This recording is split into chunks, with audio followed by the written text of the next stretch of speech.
Yesterday courier private limited. Domestic international cargo உங்கள் இல்லம் தேடி வந்து கொரியர் புக்கிங் டெலிவரி செய்து தரப்படும். டாக்டர் ஸ்ரீவர்மா ஆயுள் தரும் ஆயுர்வேதா அறுவை சிகிச்சை இல்லா குணம் ஆயுள் கால நிவாரணம். அவங்களுடைய செயற்குழு பொதுக்குழுல கேப்டனுக்கு அவங்க வந்து அஞ்சலி செலுத்தினாங்க. அது ஒரு அரசியல் நாகரிகங்க. அரசியல் நாகரிகமே இருக்கக்கூடாதா சொல்லுங்க? அரசியல் நாகரிகம் அது. ஒருத்தருக்கு பிறந்த நாள் வாழ்த்து சொல்றது, நமக்காக இரங்கல் தீர்மானம் நிறைவேற்றும் போது ஒரு நன்றி சொல்வது எல்லாமே வந்து அரசியல் நாகரிகம். அந்த வகையில தான் அதை நம்ம வந்து சொல்லியிருக்கோம். முதல்வர் அவர்களுமே என்னுடைய பிறந்தநாள் அன்னைக்கு அவர் தொலைபேசியில தொடர்பு கொண்டு வாழ்த்து சொன்னாரு. அவர் மட்டும் இல்ல, அண்ணன் எடப்பாடியார், அதே மாதிரி அண்ணாமலை, தமிழிசை சவுந்தரராஜன், இந்த மாதிரி தமிழ்நாட்டில் இருக்கிற முக்கிய தலைவர்கள் எல்லாமே என்னுடைய பிறந்தநாளுக்கும் வாழ்த்து சொல்லியிருக்காங்க. அவங்க பிறந்தநாளுக்கு வாழ்த்து சொல்வதும், இந்த மாதிரி தீர்மானங்கள் நிறைவேற்றும் போது ஒரு நன்றி சொல்வதும் அரசியல் மாண்பு, மரபு, நாகரிகம். சரிங்க.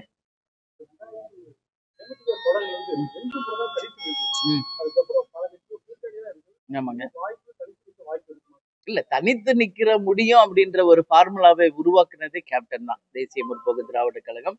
இது வரைக்கும் தமிழ்நாட்டுல வேற எந்த கட்சியாவது தனிச்சு நின்று இருக்காங்களா? இப்ப சகோதரர் சீமான் அவர்கள் நிக்கிறார். இன்னும் விஜய் என்ன அவருடைய நிலைப்பாடுன்னு சொல்லல. பட் அதுக்கான துவக்கம் கேப்டன் தாங்க. அதனால இனிமேல நாங்க தனியா நிக்கிறோமா இல்லையா என்பதை காலம்தான் பதில் சொல்லும்.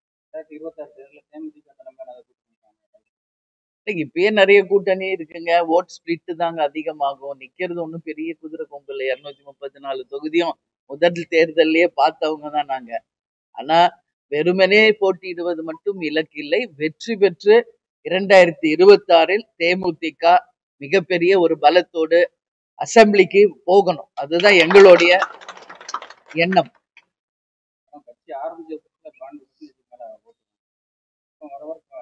அப்படி கிடையாது, வர வர குறையுதுன்னு நீங்க வேணா சொல்லலாம். அப்ப நாங்க 234 தொகுதியில நின்ன பர்சன்டேஜ இப்ப நீங்க சொல்றீங்க 8.33 ஃபர்ஸ்ட் தேர்தலையும், அப்புறம் வந்த எம்பி எலெக்ஷன்ல 2009ல வந்து 10.33 வாங்கினது.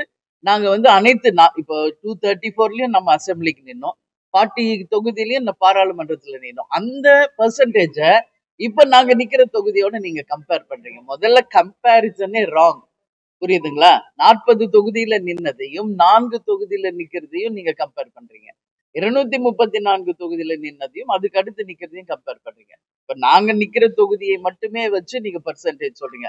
எங்களுடைய வாக்குகள் மற்ற தொகுதிகளில் கூட்டணியில இருக்கிறவங்களுக்கு செல்லுதே, ஏன் அது கணக்குல எடுக்க மாட்டேங்கிறீங்க? ஸோ அது வந்து கம்பேரிசன் இட்ஸ் வெரி வெரி ராங்குங்க. அப்படி கிடையாது. எங்களுடைய ஓட் பேங்க் அப்படிதான் இருக்கு. இன்னும் நீங்க கிளைக்கழகங்கள் வரைக்கும் போய் பாருங்க. எல்லா தமிழகம் முழுவதும் எல்லா இடத்திலும் பூத் கமிட்டிகளை போட்டு ஆண்ட கட்சிக்கும் ஆளும் கட்சிக்கும் சரி நிகராக நிற்கின்ற ஒரே கட்சியாக இன்னைக்கும் தேமுதிக இருக்கு. அதுல மாற்று கருத்து கிடையாது. இன்னைக்கும் BL2 ஃபார்ம் நாங்க ஃபில் பண்ணி கலெக்டர்கிட்ட கொடுத்துட்டோம். 234 தொகுதிக்கும் நான் இன்னும் 2-3 நாள்ல ஒரு மீட்டிங் தலைமை கழகத்துல இருக்குங்க. 234 தொகுதிகளுக்கும் மண்டல பொறுப்பாளர், மாவட்ட பொறுப்பாளர், தொகுதி பொறுப்பாளர், மாவட்ட செயலாளர்களோடு இணைந்து மிகப்பெரிய ஒரு ஆலோசனை கூட்டம் 4 நாட்களுக்கு சென்னையில நடக்க இருக்கிறது. எனவே நாங்கள் தயாராக இருக்கிறோம் தேர்தலுக்கு. எதுங்க? இது போய் விஜய் கிட்ட தான் நீங்க கேட்கணும், எங்க கிட்ட கேட்க கூடாது. நாங்க கட்சி ஆரம்பிச்சு 20 வருஷம் ஆயிடுச்சு. சரிங்களா? எங்க கிட்ட நீங்க கேட்கணும், விஜய் கிட்ட போய் கேளு.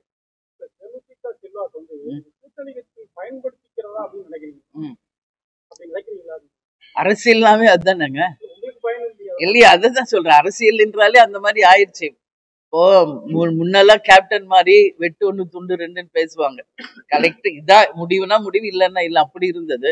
அம்மையார் ஜெயலலிதாவும் அதுதான், இருக்குன்னா இருக்கு, இல்லைன்னா இல்லைன்னு சொல்லுவாங்க. ஸோ அந்த மாதிரி இருந்ததுதான். இப்ப அரசியல் ஆதாயம் அப்படிங்கிறது வந்து தேர்தலை நோக்கி தான் வந்து இன்னைக்கு கட்சிகளும் சரி அரசியலும் நகருதுங்க.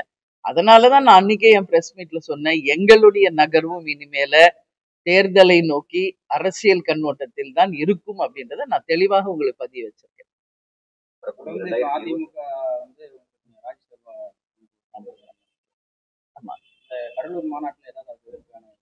இல்ல, அவங்க வந்து எங்களுக்கு வந்து 5 MP உறுதி செய்த போதே இந்த ராஜ்யசபா சீட்டு உறுதி செய்யப்பட்ட ஒன்றுதான். எழுத்து வடிவமாவே அவங்க எழுதி கொடுத்ததும் உண்மைதான். அன்னைக்கு அதிமுக தலைமை அலுவலகத்திலே அன்னைக்கே நம்ம பிரஸ் மீட்ல சொல்லுவோம்னு நான் சொன்னேன். அப்பதான் அண்ணன் எடப்பாடியார் வந்து இப்ப எலெக்ஷன் டைமா இப்ப சொல்ல வேணாம், பின்னாடி சொல்லுவோம்னாரு. ஓகேன்னு அவர் வார்த்தைக்கு நம்ம மரியாதை கொடுத்து வேணான்னு அன்னைக்கு சொல்லல. அதுக்கு பிறகு 2025 6 எழுதி கொடுங்கன்னு நம்ம கேட்டோம். அதுல வந்து வருஷம் எழுதுவது எப்பயுமே மரபு கிடையாது. என்னுடைய வார்த்தை தான், அது எழுதி தருவதை விட என்னுடைய வார்த்தை தான் மிக முக்கியமானதுன்னு அவர் சொன்னார். ஸோ அதுக்கு மேல அது வந்து நம்ம வந்து இன்சிஸ்ட் பண்ணக்கூடாதுன்னு நம்ம அதை விட்டுட்டோம். பட் இப்போ வந்து சொல்லியிருக்காங்க 2026 உறுதியாக தரப்படும் அப்படின்னு சொல்லியிருக்காங்க. பொறுத்திருந்து இல்ல, எல்லாருமே நினைச்சது 2025 கொடுப்பாங்கன்னு தான் எல்லாரும் நினைச்சது. நாங்க பேசினது அதான். ஆனா அண்ணன் வந்து இப்ப வந்து அடுத்த தேர்தலை ஒட்டி 2026 தருகிறோம் என்று அண்ணன் எடப்பாடியார் சொல்லியிருக்கிறார். பொறுத்திருந்து பார்ப்போம். பொறுமை பொறுத்தவர் பூமி ஆழ்வார். புரியுதுங்களா? நல்ல பொறுமையா இருப்போம். பொறுத்தார் பூமி ஆழ்வாருங்க. இல்ல, நம்ம வந்து இது கடலூர்ல வந்து ஜனவரி 9ஆம் தேதிங்க மாநாடு வச்சிருக்கோங்க. அந்த மாநாடுல உங்களுக்கு மிகப்பெரிய அறிவிப்புகள் எல்லாமே தெளிவாயிரும். அதுல இருந்து தேர்தல் பணி மட்டும்தான் இருக்கும்.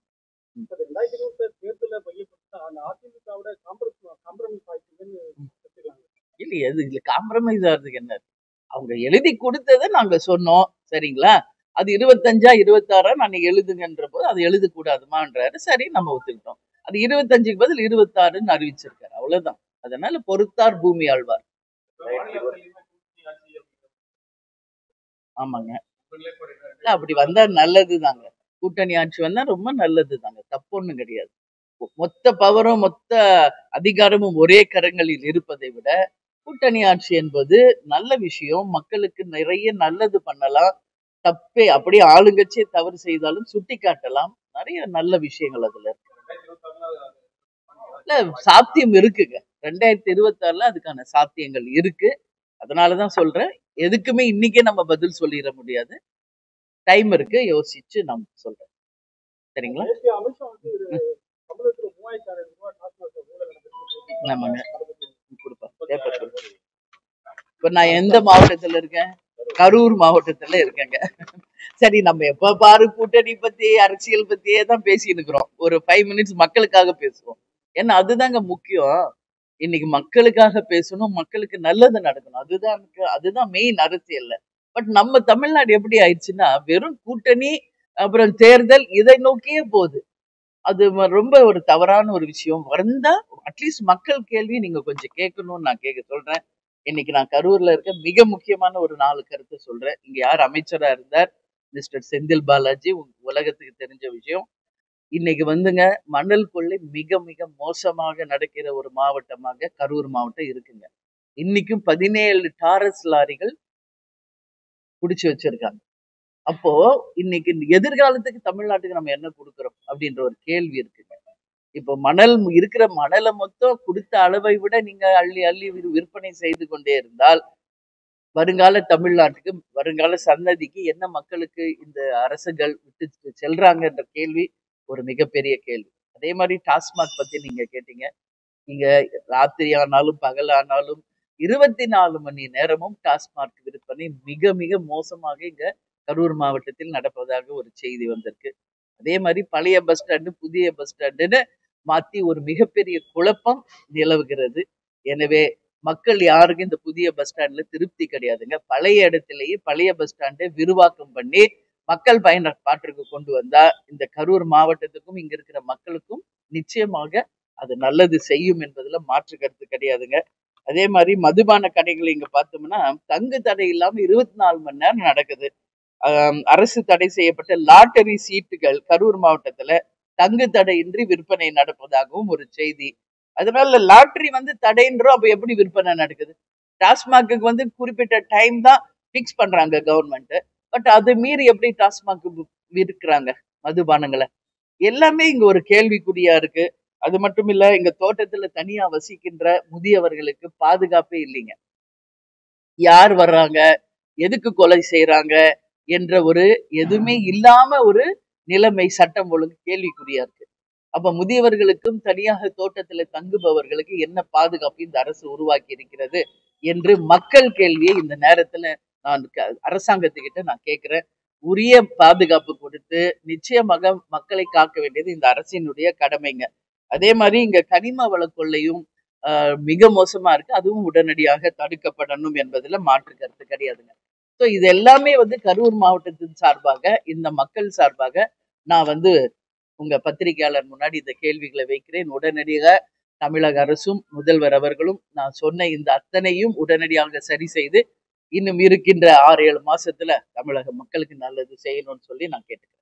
Yesterday courier private limited domestic international cargo உங்கள் இல்லம் தேடி வந்து கொரியர் புக்கிங் டெலிவரி செய்து தரப்படும்.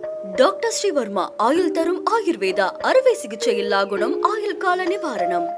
என்றும் உங்களுடன் மை இந்தியா. முக்கிய செய்திகளை உடனுக்குடன் தெரிந்து கொள்ள சப்ஸ்கிரைப் பண்ணுங்க, பெல் பட்டனை பிரஸ் பண்ணுங்க.